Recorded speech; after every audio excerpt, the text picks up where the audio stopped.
to the information session for town meeting. My name is Amy Warfield. I'm the town clerk, and we will be reviewing the articles for the upcoming September 23rd town meeting. If you're a town meeting member, you'll be receiving your packet shortly, either over the weekend or in the coming week. If you're not a town meeting member but would like to know what's going on in town, you'll be able to go to the website at burlington.org and look up under Town Meeting what is the current article for that meeting.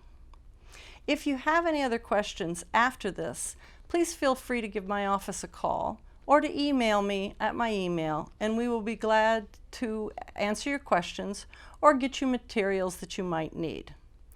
We're also trying a new format this time, trying to reach out in a more effective and efficient way to all town meeting members and to town residents who might be interested in what is going on at town meeting. Now, our town meeting warrant is usually broken down two ways. There's a number of articles that we deal with regularly at the September town meeting. They start off with things like reports from committees and officers, and dealing with setting the town election date, which is due to be set for April 4th of 2020. The other three items that we commonly have in September deal with our debt services to MWRA, which is paying off a loan and allowing us to continue with MWRA water, and that comes from a fund that is in our budget. And also then any transferring, if monies are needed in different locations or different accounts, than were budgeted in May. And the third item here is the will of Marshall Simons. The Recreation Department does receive money from a will that was designated to benefit recreation property, and town meeting gets to vote on that twice a year. The other articles that we have are the articles that have been submitted by other individuals or groups that have issues or items that need to be handled at this time. They range from things like a general bylaw about handling vacancies in town meeting to some financial articles dealing with police contract and transportation and the education or school budgets. The last item here will be a zoning article dealing with the Northwest Park PDD. So our first article in this section is dealing with a bylaw change. This has been brought forth by a town meeting member, Myrna Saltman. It would be a change to how town meeting members open seats are filled for town meeting members. Currently, our vacancies are filled by the other town meeting members in that precinct, and it's voted on at a meeting either prior to town meeting or sometime between the town meetings. Myrna's amendment would change it so that all open seats are held until the next annual town election. The next article we're going to look at is Article 6. And Article 6, if you've been on town meeting for a while, has come up several times, and that is dealing with the contract for the police command officers. Selectmen and the officers are very close to a negotiation, very close to a settlement. And so we will be given a sum of money this time that we'll need to vote and be voted to apply towards the contract. As with all contracts with towns and employees, this will be for a 3-year period. The next warrant article is for the transportation subsidy. As Burlington is working to better address the needs of the citizens, one of the things that comes up is public transportation. For a number of years, we've had a bus system that has served the town well. But moving forward, as people change their needs and as transportation costs have changed, we are looking at replacing and kind of updating how our B-line system works. Let's take a look at this presentation that was given at the Selectmen's meeting by John Sanchez and Marge McDonald, which kind of outlines the changes that might be happening with the B-line. One of the things that we're pursuing is some grants. So maybe we'll start with that before we go into this pilot program. So, the operating grant, and it's actually a federal grant that we have applied for that is will pay for half of a year's worth of whatever we want to do, basically.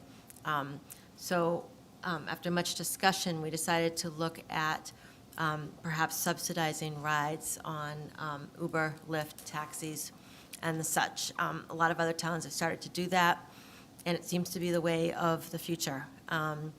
I think, you've all gone to big concerts and ball games, and, there's Ubers and Lyfts are picking people up left and right. It seems to be, people don't want to take mass transit anymore. They want the convenience of going when they want to go and not when the state says you're going or the town says you're going. So that's what we've done. And the grant itself was accepted, and we're just waiting to hear what happens from there. In the meantime, we decided we need to do a pilot program to kind of work out the kinks before we get into a big grant that we have to answer to. So I will let John take it from there. So with that, so what we did this year is we waited to see if we were going to get the MBTA subsidy that the town receives every year. We had confirmation about June, July, August, and we did get confirmation that we're going to get that grant for the current bus service that we have. So based on that, we calculated how much money we may have in that account for the Beeline at the end of the fiscal year. And so there'll be an opportunity to take those funds and try this pilot program. Of course, we can't just use those funds. We're going to have to get permission from town meeting to actually do that. But that's where the idea came in of let's run a pilot concurrently with the bus service that will expire at the end of the fiscal year, but at least we give us a chance to work out any details. Now, how the system will work, the subsidy will work. So the subsidy will be to provide financial assistance to elderly, disabled, and/or household income eligible residents. So in other words, we're trying to help the people who we believe that Burlington Transit is helping today. And that this program, the COA, will take care of the program as far as issuing checks, subsidy for people who need transportation. Margie or her staff will have the ability to audit our residents if they believe that the funds are not being used for transportation. And the funds will be, at least for the grant program, will be only for 6 months, for the pilot, but in the future will be on a yearly basis. We believe that this program will work better for our residents. Using taxi, Lyft, Uber, or any of those systems will be a point-to-point transportation as opposed to what it is right now. And more to it, it will be on demand. As we all know right now, unfortunately, our Burlington Transit runs very sporadically in certain areas of town. It takes, sometimes if you miss the bus, you have to wait another hour for the bus to go by. This will allow our residents to not only utilize the bus during the day, but actually any time that may be going to work, and maybe nights and weekends, which currently are not covered by our Burlington Transit system. So we think it's a better system. Obviously, we don't know all the details of it until we start running it as a pilot. And under the program, the town will offer up to like $10 per ride. We did a quick and dirty look and see how much Uber is during rush hour in town, and it runs about $10. So we figured that we may provide up to or close to 100% of the cost of that transport. As it is right now, every ride that we provide is costing us more than that. We're spending, I think, close to $14 a ride that we give right now. So this will give us an opportunity to actually, again, continue with a service to our residents, probably a better service than what they're receiving right now, and hopefully with no major increase in the budget. Although I have to say that carefully, because if you recall, for many years, as we were running the Burlington Transit, we were utilizing our revolving fund, and we were not asking for a lot of money at town meeting. And every time we did that, we explained to town meeting that the reason we were only asking for a small amount is because we were running down our balance that we had on the bill line. So going forward, the town will have to fund 50% if we get the grant, or 100% of this program. Well, and the next article we're going to talk about is Article 8, which is going to deal with the amending of the FY 2020 education budget. And we have Dr. Conti in here to tell us what that means. Hi, Eric. Amy, thank you for having me. This article is actually relatively simple. Maybe it's a good thing it's being filmed, because it'll be the first time in 12 years that I would asking for a reduction in funding as opposed to an increase in funding. So we had to rebid the transportation contract from the bid that we received prior to town meeting in May. The bids that we received were lower, a lower dollar amount over the 5 years of the contract. So all we're asking is for fiscal 20 to reduce our operating budget by 1/5 of that reduction. So it'll be around $216,000 roughly that we're asking for, because the new price for the transportation contract came in lower than the transportation contract that we had prior to May town meeting. So it's relatively that simple. We wanted to make sure we were being fully transparent. Town meeting supported us when we overexpended the last fiscal year. And so we just wanted to, again, be fully transparent, and because our costs are being reduced with our transportation contract to, we don't need the additional funding. Okay. So Well, that's it. thank you. Thank you, Eric, for coming in and spending a few minutes telling us what that benefit will be to the town, and why town meeting needs to have this as an article. Always a pleasure. Thank you, Okay. Amy. Thank you. And so our last warrant article for this time is Article number 10, which deals with the Northwest Park Planned Development District, or PDD. And we've got Todd Fremont Smith here from Nordblum, who's going to explain to us exactly what this article is going to be asking town meeting. Go ahead, Todd. Why don't you tell us some happy to, history? sure. Yeah.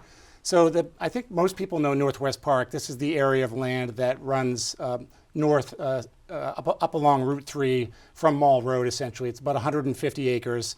We also manage the Network Drive campus as well, which is the next business park, the former Sun Micro campus that we acquired about 10 years ago. Yeah. So all told, it's about 300 acres of land, 2 separate PDDs. And what we're talking about at town meeting currently is the addition of 2 more housing buildings, which we think it will be an addition to the mix. It's the right next move. But the history of the park goes back to 1955 or something, when the Nordblum family began to acquire land from a pig farmer and build out one of the first master planned business parks in the United States. And there have been a lot of great companies that were there, Raytheon, a lot of great companies over the years. But you can see here in some of these earlier photos, black and white, you could tell by the age of the cars that we've been there a while, the family's been there a while, been a good partner, business partner of the town, and generated a lot of tax revenue. And we've had a lot of fun. In 2006, we started to think that the park was getting a little dated, a little older. We needed to have a new idea, a new concept to bring some energy, some life into the park.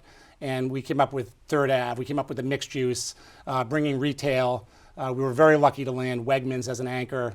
At one point, we were talking to Target in the town, thought that was interesting. Wegmans, I think, is a much more interesting co-location tenant for office. The office tenants love it. Yeah. The residential tenants love it as well. So we opened everything we do at Northwest Park. It's taken a while. We had a great recession, and we've been just adding and adding and adding. We added the Archer Hotel, which is a boutique hotel, been very successful. We added a Lifetime Fitness, which everyone I think knows is a class-leading fitness facility. As everyone knows, we have restaurants and shops at Third Ave. So it's all come together. The business park, it is still a business park. The vast majority of the land up there is commercial. And the tenants love it. We're pulling tenants out of Cambridge, and we're pulling tenants out of Waltham. And the tenants are staying. They don't talk about relocating anymore when their lease comes up. They just want to renew. So we know that it's working. The park's 100% leased. And I'm just looking for what's that next step, because everything we do up there, and so there's really no change to what we're doing at Northwest Park. The residential buildings that we have are 100% leased. People love it. And this is a picture of the Huntington. This is one of the roof decks.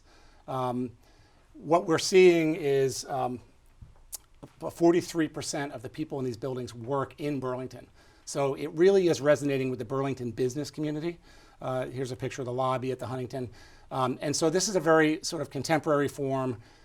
It's a very nice building. I would live there myself. This is a picture of the living room. We have a lot of common areas, and the units are not, they're not micro units. They're full-size units, 2 bedrooms, 1 bedrooms, balconies, full kitchens.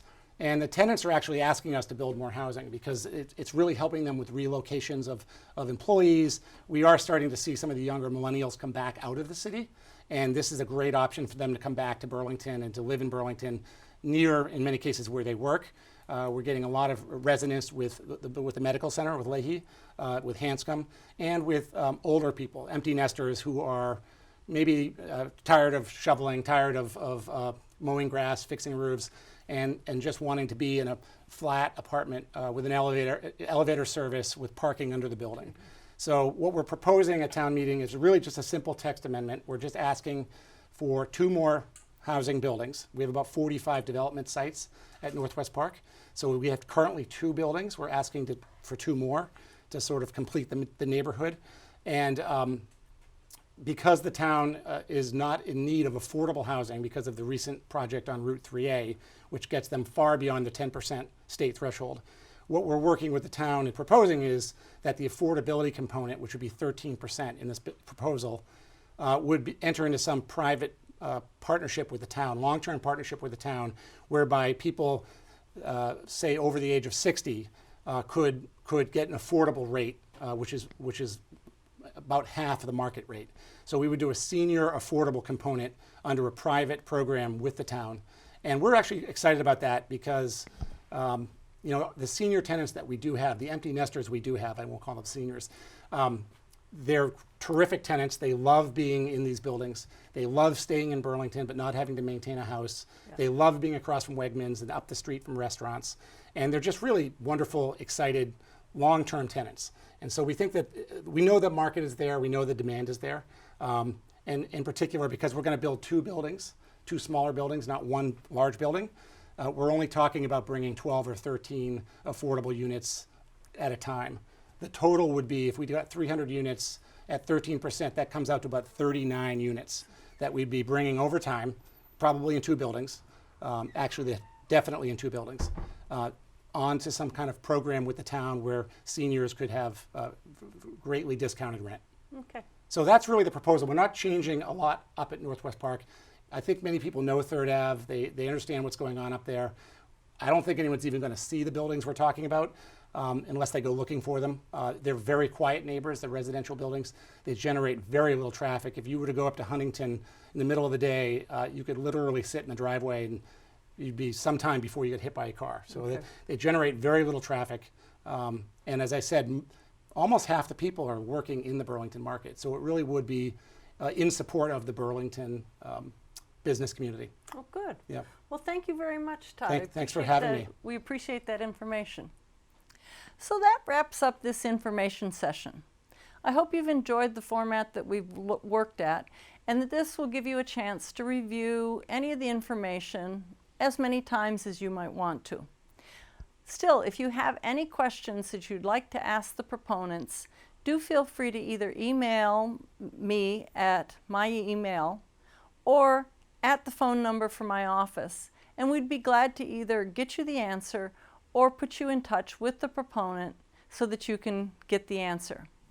And as always, we look forward to seeing you at the next town meeting, which will be September 23rd at the Burlington High School Performing Arts Center at 123 Cambridge Street.